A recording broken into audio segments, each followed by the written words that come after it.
In the interviewer's chair today will be a man known to all of you. It's well documented that Piers Morgan had a highly successful career in journalism, during which, at the age of 29, he became the editor of the Daily Mirror, the youngest editor of a UK national newspaper for half a century. But he wasn't finished there. He became increasingly seen on TV and radio and is now one of the most recognisable personalities in the UK and the US. His list of credits includes hosting Piers Morgan Live on CNN for more than 3 years, being a judge on Britain's Got Talent and America's Got Talent, hosting the hit TV show Piers Morgan's Life Stories, and is currently co-host on Good Morning Britain. But the journalist remains, and he manages to combine all of this with his role as the US editor-at-large of the Daily Mail Online, where his columns are amongst the most read in the world. I think it's fair to say that along the way he has picked up just one or two enemies. And Piers would admit that he may not always be the most popular person in the room. He has 5 million Twitter followers, but estimates that 1% follow him because they like him, whereas the other 99% follow him because they, well, don't. And one thing is for sure, his thoughts are always interesting and thought-provoking. Agree or disagree, love or loathe, one thing's for sure, he cannot be ignored. We are extraordinarily lucky to have with us the incomparable Mr. Piers Morgan. And next up on stage, a man who is idolised by many for taking the England rugby team from perennial underachievers to world champions, winning in the final on that memorable night in Sydney against the host nation. And we heard just earlier, those who were lucky enough to hear Will Greenwood, when he was asked what made the difference, he said quite simply, Clive Woodward. Saturday, the 22nd of November, remains one of the most memorable days of my life, and I was thousands of miles away from the action. Prior to Johnny Wilkinson's drop goal and all that, he had an illustrious playing career, playing for Harlequins and winning 21 caps for England. After coaching the England rugby team, he had a brief spell as director of football at Southampton Football Club before being appointed as director of elite performance at the British Olympic Association, seeing Team GB through the Beijing and London Olympics, an era of unparalleled success. He has shown time and again his ability to get the most out of the individuals and teams he works with to turn good into great. I'm sure that you, like me, are looking forward to hearing what he has to say today. So please, welcome onto the stage, the legend that is Sir Clive Woodward. Okay, so we're all in massive, massive trouble here because one of Sir Clive Woodward's great tenets of being a World Cup winning coach was punctuality. He operated Lombardy time. Now, for those who don't know what that is, Lombardy time was named after Vince Lombardi, one of the great American sports coaches, and it basically determined that you should be at any meeting at least 10 minutes before it starts. We are starting this 22 minutes later than we're supposed to be. So Clive has been twitching around the back, around walls. He's been threatening to fire people. He's been punching people. This is his nightmare. 22 minutes late. So Clive, on behalf of everybody here, I apologise for failing you on punctuality. Apology accepted. There is a serious point to that. When you came and took over the England team, and you remain one of the only coaches in the history of our great country to have won a World Cup, you implemented a lot of new rules, one of which was punctuality and Lombardy time. How important was it for you to lay down the law in the way that you did? First of all, good afternoon, everyone. It is a real privilege to be here. I think the most important thing to stress about when you say, Piers, about this lay down the law and rules, that these fundamentally weren't my laws and rules. What I basically did, and what I learned to do from my business career, I had 16 years in business before becoming the head coach of the rugby team because rugby union was an amateur game. What I basically learned to do, and you should think about this from an education point of view, what I used to do is ask the players to fundamentally discuss certain things in terms of behaviour and or things like that, you know. And we call this teamship rules. And fundamentally, it was me saying, right, we need to get some understanding about what this is and why this is important. So if you use time as an example.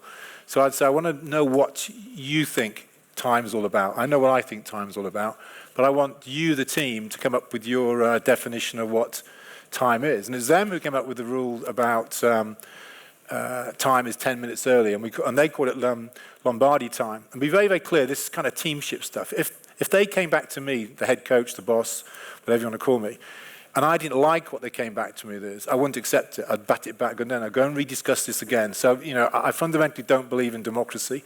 So even though it was their idea, it actually was your idea, because if you hadn't accepted it, it wasn't their idea at all. It was my idea. So, right, but we just literally had hundreds of these in the end, and you just drip feed them in. And it can only become a teamship rule if you get 100% agreement. So this isn't like 9 out of 10. This is if the whole team says, this is what we think, me, the leader, go, yeah, I agree. It become a teamship rule. And I promise you, no one was ever late. You had a 10-point, main 10-point plan. I'm going to whack through these because it's quite interesting to see how many of the pupils in this room would actually pass this Woodward test. Number 1, must be presentable at all times. Number 2, no swearing in public. Number 3, team representatives to liaise with management. Punctuality was number 4. Number 5, omitted players must congratulate their rivals who did get selected. Number 6, mobile phones must be not seen or heard. I think everyone would fail that one. Number 7, no dirt dishing articles in the press. Number 8, England players are never off duty, 365 days of the year. Be present, don't just turn up, make a contribution. And fundamentally, number 10, it must be fun. Work must be enjoyable. I think my son Bertie is here. He'd probably pass 4 of those. But it's an interesting template for kids at school too, right? They were their rules, not mine. Every single one of them was signed off by me. I agreed with every one of those 10, but they'd been discussed by the team. Because the team, that England team knew we had a very talented team, but to become the best in the world and win World Cups and all this stuff, you've got to be the best off the field of play. You know, so that every single one of those I totally agreed with. I think time, for example, says more about an individual or a team than anything I can think of. So once you start to get these in as your behaviours and the way you operate, and it just becomes like that, it becomes second nature. I can't recall an England player ever being late to a meeting or a training session because it was their rules, not my rules. And if they were, it would all kick off. But they weren't, you know. And those things, just simple things like, you know, and when you've cracked it, is when your team come to me, is let's discuss this. You may say, okay, you know, swearing in public. You know, we had a very clear teamship rule. In the team room, the language was very colourful, very colourful. The moment we walked outside that door, everyone agreed we couldn't say a single word. You couldn't use the word bloody, because we could be sitting in a restaurant, someone swears, there's some kids sitting there, the media, the press. It was really important. So all you start to do is set these little standards, they all add up. And then suddenly it becomes quite a nice place to work because everyone knows what's going on. But it's the team rules, not my rules. At the root of what you did was the players had to enjoy what they were doing. This had to be a happy environment. You didn't want miserable. You got it, this philosophy, years before when you were inspired by a very unlikely source, a suicidal Australian dentist. It was... Yeah, the story behind that is I worked in Australia for 5 years. I said rugby was an amateur game when I played for England. I was working for Xerox, so I worked in Sydney for 5 years. And I was on a day like this. It was a business course or a convention, and the guy at the front was just talking about this Australian dentist. And there's a kind of a fact in Australia, a lot of dentists commit suicide for one reason or another, which we don't want to go into.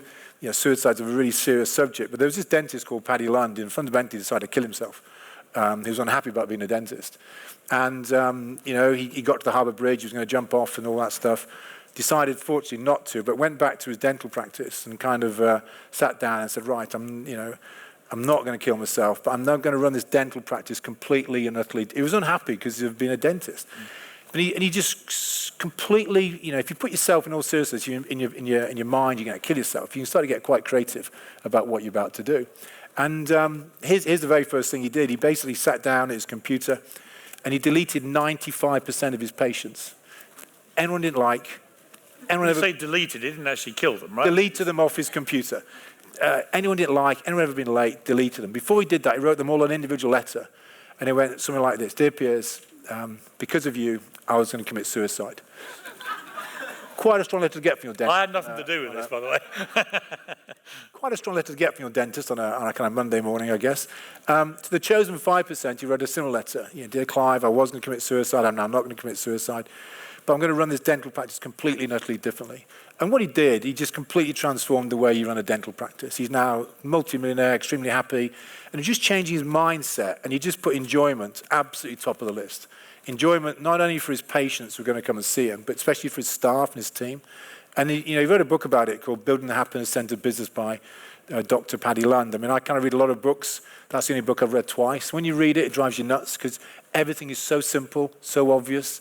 And yet he totally and utterly transformed the way he ran a dental practice. So when I work with anybody, one of the first, I did this with the rugby team. I gave the rugby team, you get this book by this dentist called Dr. Paddy Lund. I said, go away and read this and really understand this. Because if a dentist could completely and utterly transform the way you run a dental practice just by thinking differently, what we're about to do with whatever business I'm running at the England rugby team is no great shakes, because you can do it, but you've got to get your mind in a different place of how you do it. You were, this is not a massively well-known fact, but you were going to be a teacher, and then you weren't suddenly. What happened? And in terms of your philosophy that you learned through sport and business, does the same apply if you had been a teacher to running a classroom, to working in a school? Yeah, well, once I was going to be a teacher, I'm a fully qualified teacher. I went to Loughborough University, did my degree in sports science, did my certificate of education, so I was a qualified teacher. But as I say, and I was about to join Uppingham School. I had my first job. I was going to join there as a PE teacher. And then I got an offer in the business world. And at the time, I was playing rugby for England. And I just basically, the reason I didn't go into teaching was purely because I love teaching. I'm a coach. Teaching is coaching. Coaching is teaching. It's the same thing. I didn't go into it because, it was an amateur game. And if I wanted to get the top of playing for England, for rugby, for England, I just didn't think being as a teacher allowed me enough time or flexibility to do it. And what I needed was a business to basically sponsor me. And Xerox did. I joined Xerox. And I have to say, I didn't do a lot of work for Xerox, but fortunately, the guys at the top of Xerox kind of backed me, allowed me to train as a full-time player, and that was the only reason. But had you continued in teaching, do you think the principles that you've learned in sport and business apply absolutely in the same way to academic work, to school? Yeah. When you're teaching maths, for example, is it the same principle? I think it's a really, really good point. I fundamentally think teaching is it's obviously a key part of society, but I think teaching. If you get on to teaching sport, I think teaching sport is no different than teaching maths. And I think when I'm really on my soapbox about this, I think a certain amount of time when you're teaching sport should be done in the classroom. There's a real learning, real education part of doing this. There's no point going out and practicing all this stuff unless the pupils, the students, the athletes really understand why they're doing it. So they don't know what they're doing, but how did they know why they're doing it? Because when you think about it, and there's no different in professional rugby, most athletes, kids, professional players spend most of the time training on their own, or they should. So if you think about that, if they spend most of the time on their own training, no matter what the sport is, they've got to really know why they're doing it. And that is a study. You've got to write it down, educate them properly, and they've got to learn. It's no different than you should be studying maths, English, history. If you're playing rugby, you've got to know really why am I doing it that way? You've got to understand, because then if you understand why, when you're doing it, there's half a chance you do it properly. I want to go through, there were 4 things in particular you focused on as the coach when England won the World Cup. And I want to go through these and also, again, apply each one perhaps to a school environment as well as much as we can to make it relevant to the boys and girls here who may be thinking, how does a sporting philosophy work for me here? First is talent. This thing about DNA of a champion. Can everyone be a champion, or is there a limit on the level of champions? When we look at this room, if everyone had found their true vocation, whatever it may be, can we all be champions? Can you make anybody with your philosophy a champion? Yeah, the answer is yes. It depends how you define champion. My favourite line, Piers, when I'm speaking to anybody, athlete, coach, business person, teacher, is talent alone is not enough. I mean, talent, we've all got talent. So talent is a starting position, and it just depends where you start. So if you think about this, if I use the analogy of golf, I'm a 6 handicap golfer. That's pretty good. I'm a 6 handicap golfer. I cannot possibly ever beat Rory McIlroy at golf. That's not going to happen because my talent is there, his talent is there. But if I'm comparing myself with the other 6 handicappers, That's who I'm up against. So you've got to say, there's my talent. I'm now the opposition, or the competition is the other people of similar talent. And the big thing to me is, how do you leverage that talent? And if you're able to leverage your talent, in my world, you become a champion. In other words, so it's where you come from. So anyone can be a champion. You've just got to know where you start from and where you're trying to get to. But you're not going to get there just because you've got this talent. I look at other things on top of talent if you want to leverage that talent in, whether it's an academic work or the sporting world. Michael Jordan, one of the great sportsmen ever, basketball player in America, said talent wins games, but teamwork and intelligence wins championships. Would you relate to that? Yeah, totally, because it's talent's not enough. Talent is there, and you're going to win, as Michael Jordan said in that quote, you're going to win games because you've got the talent. But if you really want to have sustained success, it's far more than that, and it's leveraging this talent. And, I had a very, very simple, I put a huge store on knowledge and learning. And it doesn't matter what's happening in terms of your academic background.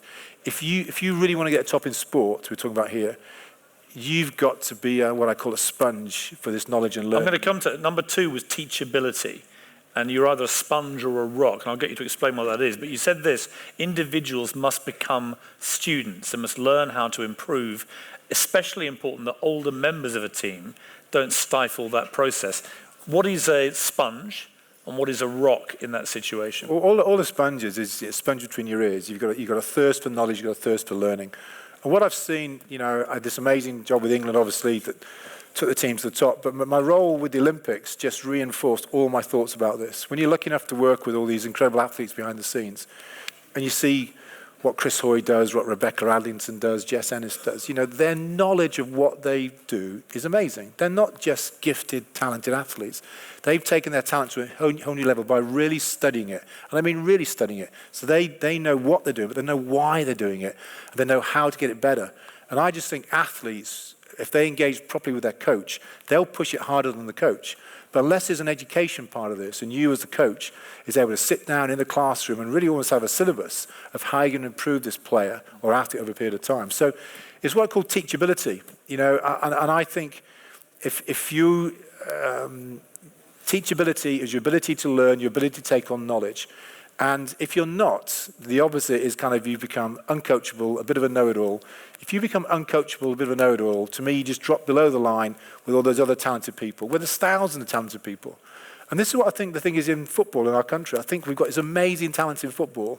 I just don't think we coach the players correctly at a young age growing up, so they really, really understand what they're doing, why they're doing it, how to do it even better. And as they grow up, then it kicks in. So teaching sport, to me, this is all learned from me being a teacher, is very straightforward, but it's not just done on the playing field. If I was going to put a percentage on it, I think we're lucky in sport because we spend out time on the field of play, but I'd say 25% of your time should be in the classroom, 75% of the time doing it, 25% learning it. So when you go from the classroom to the pitch, as Michael Jordan said in his thing, all this stuff kicks in. You've learned it properly. You can't learn just by listening to a coach in the middle of a football pitch. You have a unique place in public life. You're the only person I know who's ever seen Rafa Nadal buying 10 Big Macs. Yeah. True story, right? True story, totally. It was great because in the Olympic Village, that was in Beijing, in the Olympic Village, the restaurants are open 24 hours, and McDonald's are one of the big Olympic sponsors, and they're a great sponsor despite the connotation with sort of fast foods and all that sort of stuff. But there was one night, when I was the director of sport Team GB in Beijing, and it's open 24 hours. And I remember it was like 2 a.m, and I was trying to look in shape, and I kept out of McDonald's, and I was just eating salads. But wait, at 2 o'clock in the morning, I just fancy a Big Mac. So I get out of bed in the village, go down to the McDonald's restaurant, and it's all free, and there's no one in there. So I kind of walk to the front, and these lovely guys from Beijing come up and they serve me. So there's a bit of a commotion, and Nadal walks in, and he had finished late from his tennis match because it finished like 2 a.m, and he's gone up and he's ordered 10 Big Macs and all this sort of stuff, and he was the guy sent out for the food from his team.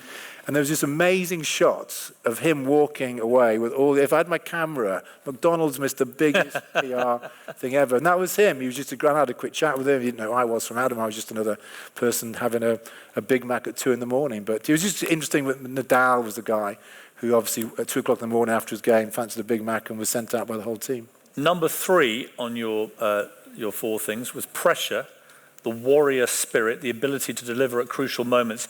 You called it teacup. What is teacup? So, again, pressure is, if you start off with being talented, if you got the ability to learn and take on knowledge, I use the word teachability. And I think the third thing in terms of creating a real champion is how you play under pressure. I think pressure is a great word. I think pressure does define a champion person, but I don't think anybody's born with the ability to play or perform under pressure. Pressure is something you can coach people, you can teach people. And I use this very simple word, whatever you call it, teacup, T-cup. And T-cup stands for thinking correctly under pressure. And the key word is correctly. So when this pressure thing happens, whatever it is, can you still think correctly? And it's very, very simple because you can gain that by experience, but also you can gain it by just thinking, what would I do in that situation? And if you thought through what you would do in that situation, you're very clear in your mind, there's a very high chance you'll think correctly under pressure and make the right moves and do the right things. If you come across something you've never experienced before or never even thought about before, there's a high correlation backed up by the most sophisticated data that all these horrendous words, choke, bottle, freeze, kick in, and you tend to fail. So as simple as that. So there shouldn't be nothing you come across in your life almost that is a pressure situation. If you thought through what would I do in that situation, if it happens in the real world, there's a very high chance you'll think correctly. It's quite a military thing, isn't it? I mean, that's what the military do. They keep doing stuff again and again in exercise training. Totally. Until so when it happens for real, totally. It's instinctive. All these things are reinforced. I mean, in England, and hence the stuff in the classroom, we used to go through scenario after scenario, ad nauseum. The players all wanted to be out there in the fresh air, kicking the balls around, all that stuff.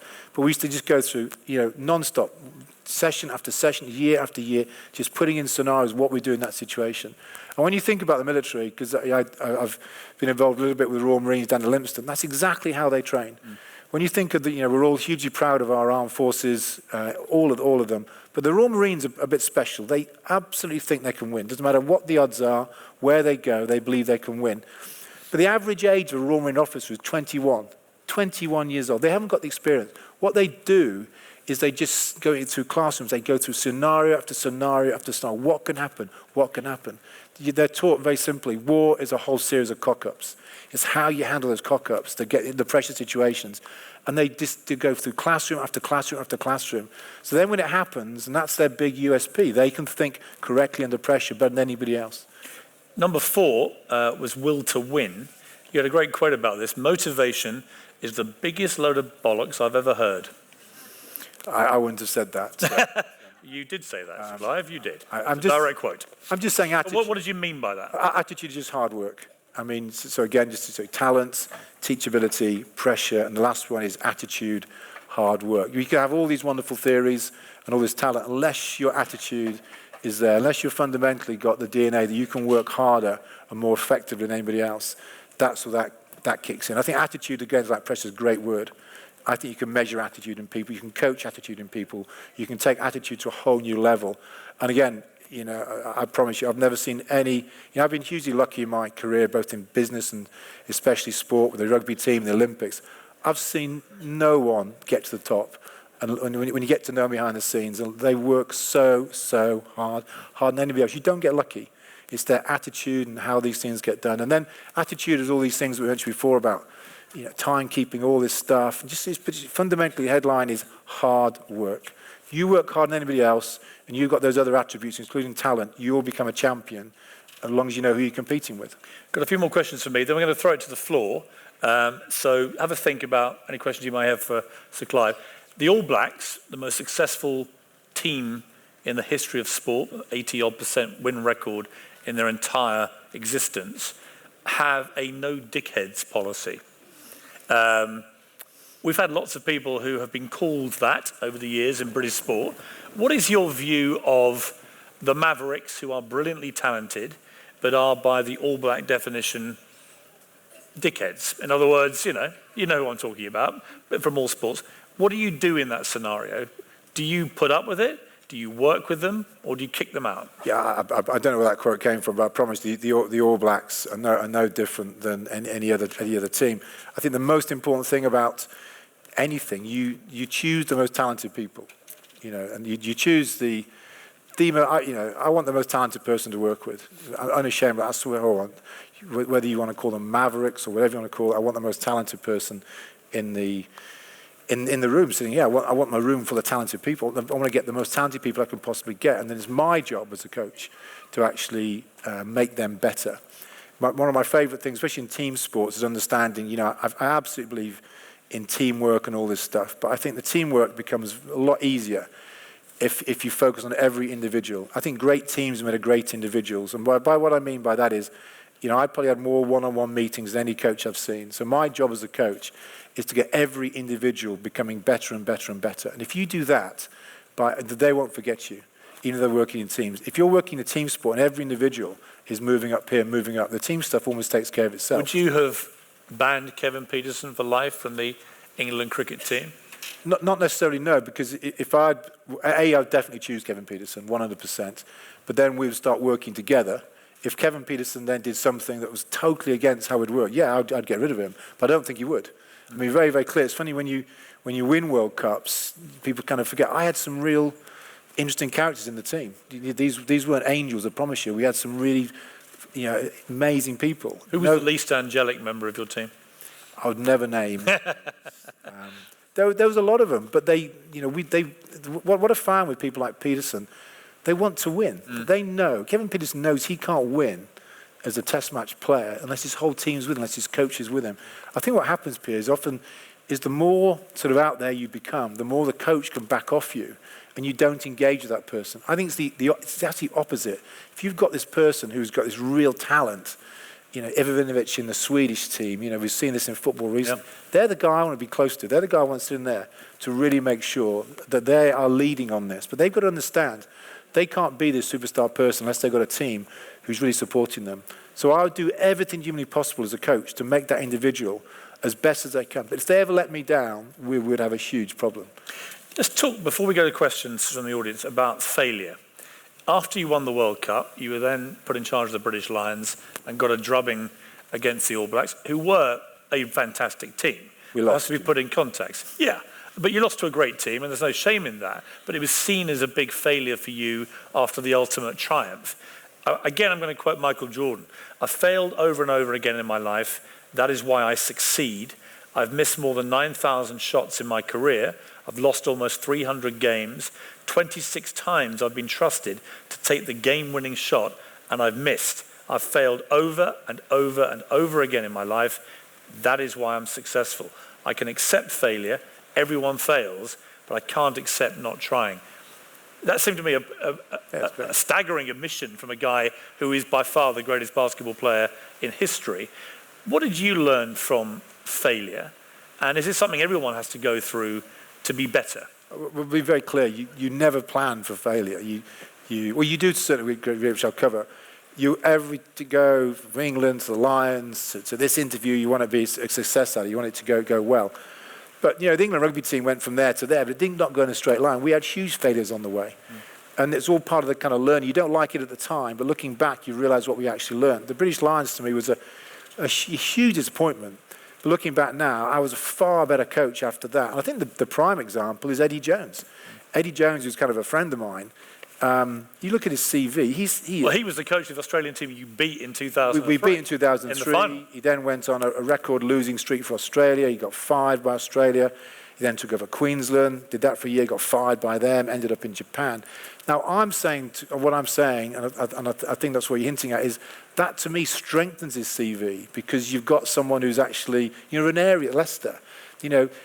Having a kind of, you don't plan to have a checkered CV, but when you go through downtimes, how people bounce back from that is probably a better signature of how good they're going to be. And then eventually where someone like Eddie Jones today is, through various reasons, got this really talented group of England players, he's just like going, wow, I'm not going to let this slip. And all his experience from good times and bad times are playing in, and he's taken the team to a whole new level almost overnight because of that experience. So you don't plan for failure, but I think, let me explain from a business point of view. What happens in business, and maybe in education, I think it probably does, is what happens when things are going really, really well, what tends to happen? You go down the pub, you have a beer, you celebrate, bang. When things are going really badly, things have gone wrong at school, you've lost a deal, you've lost a test match, everyone in, Monday morning, 8 o'clock meeting, bang. There's usually a big overreaction to failure and a massive underreaction to success. The secret to it is kind of reverse that. In other words, when you fail, go down the pub, chill, relax, don't overreact. When you win, get everyone in, 8 o'clock Monday morning. Why did we win? How can we get better and better and better? Because you can have some pretty tough conversations when you're in a winning position. And it's understanding winning is good, you can learn from winning. And sometimes I think people massively overreact to failure because you've already learned the lessons. But if you can kind of document both, you can take the things to a whole new level. Okay, we've got 10 minutes for questions. So now's your chance to speak to one of the great coaches in English sporting history. Who would like to go first? I can't actually see people here, so you'll have to raise your hand. Anyone? And have got a few hands I can see there. Okay, fire away. If you could take anyone from the current England squad. Can you speak up, because it's Yeah, the rain is drowning you out. If you could take anyone from the current England squad, who would you take to put in 2003? And also, do you think we're going to win on Saturday? Good question. First of all, I'd take none of them to be in the 2000s. Really? Squad. Now, no, I wouldn't. That squad was kind of ingrained, so I wouldn't ever say anything against them. So no one. The two players who I think England, Atojo and Farrell, I think they've got two absolutely superstars. You know, I think Atojo and Farrell would get into any team in the world at the moment, and that's what you look for. When you look at your team, you're basically saying, you know, yes, they get an England team, but would they get into the All Blacks team? Would they get into the Australian South African team? So I think England have got two superstars, and they're both young. I think Atojo's 20, 21, and Farrell's a year or so older.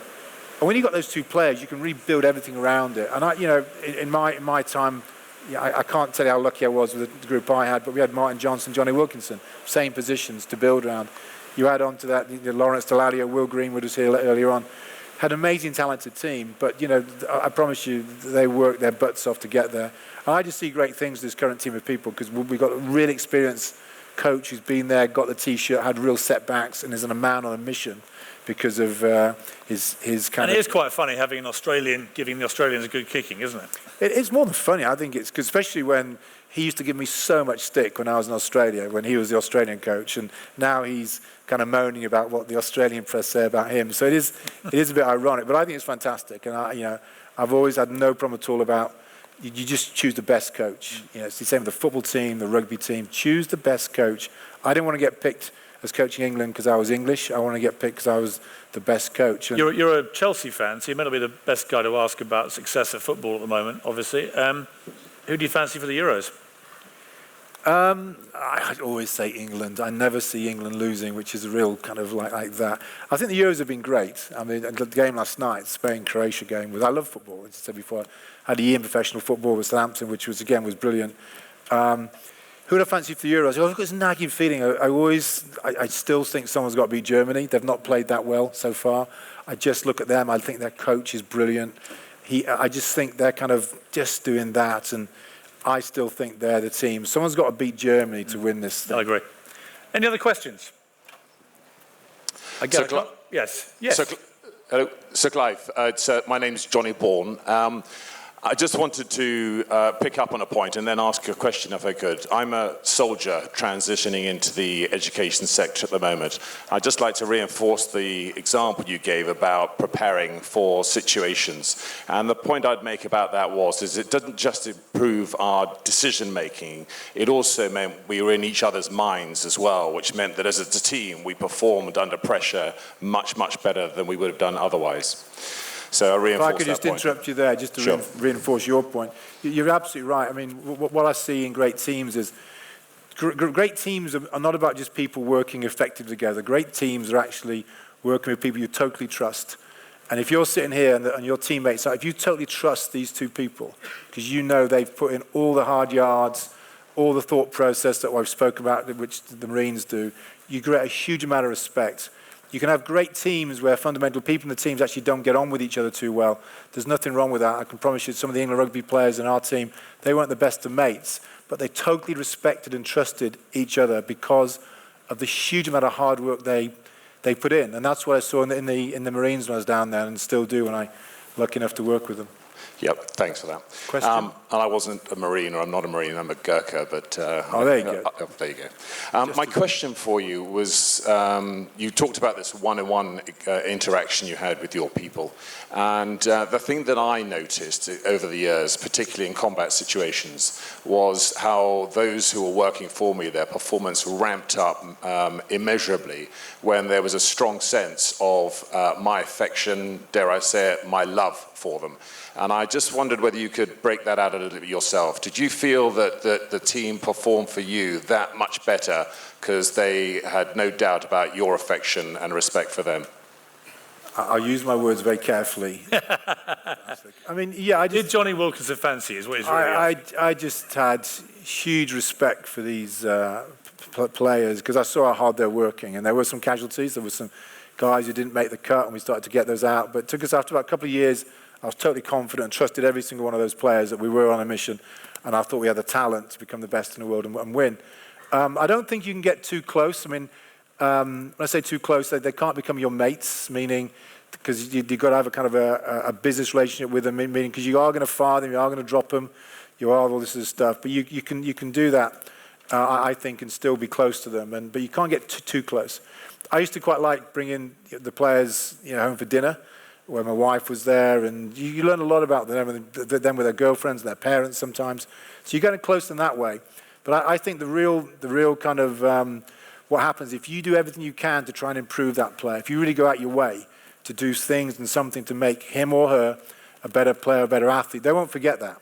Because at the end of the day, that's where the enjoyment comes from. If you can just generally say, I'm making you a better player, leave the team stuff to me, they will resonate with that. And I think you only do that if you know they're going to kind of take it to a whole new level. That moment when the ball spun out to Johnny Wilkinson in 2003, he was on his wrong foot, he was to win a World Cup.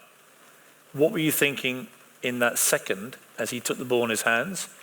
And how good was the feeling when it went through the posts? It was, to be honest, I'm on the touchline. I am really trying to teacup. I'm trying to think correctly under pressure. I'm doing my job. I'm not a fan. I'm not in the media. I was doing my job. And to be honest, I was screaming, go further, don't take it yet. Because when you put the drop goal routine, we call zigzag, all you're trying to do, Piers, is just bang, bang. And you're trying to score under the posts. If you get right under the post, Johnny's not going to miss. So I could see them setting it up, and we're still quite a long way out. And I'm going, no, keep the ball, wait, you can get closer. So this was it. This was the moment. And of course, it comes. I can see him coming back.